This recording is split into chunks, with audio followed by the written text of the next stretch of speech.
Hello mga lods, may share ko lang sa inyo. Yung mga baguhan sa mga pag-aalaga ng manok. Ito tips ko lang. Ito ginagamit ko 7 kinds lang. 3 takal lang 7 kinds. Ito para sa dalawang manok. At saka 1/4 na kutsara ng crack corn. Ayan.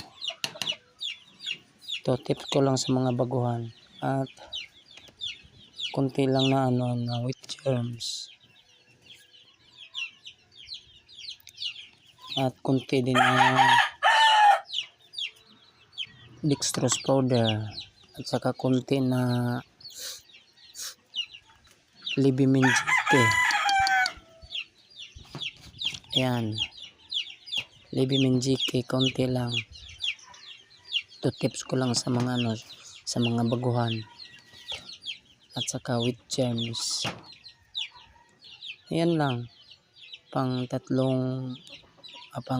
manok. At saka gumagamit din ako ng red cell. Sa bawat isa 5 patak lang. Yan, 5 patak sa bawat isa. So, dalawa sila, 10 patak. Ihalo mo lang sa pagkain. Ayan lang. Simple lang. Pang pre-con lang to, pang pre-con. Hindi to pang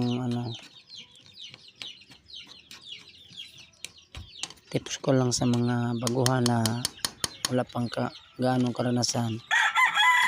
Saka kaunting pellets lang. Ayan. At saka kaunting din. Kahit integra, kahit Yan, simple lang. At saka yung gumagamit din ako ng yung vitamins na pangbata. Kaunti lang. Ayan. Ayan lang. Simple lang. Yung takal ko 35 grams. 35 grams bawat isa. Ayan.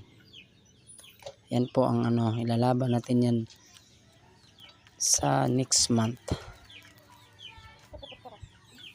Ayan, Halsey Grey, Tasmanian Grey.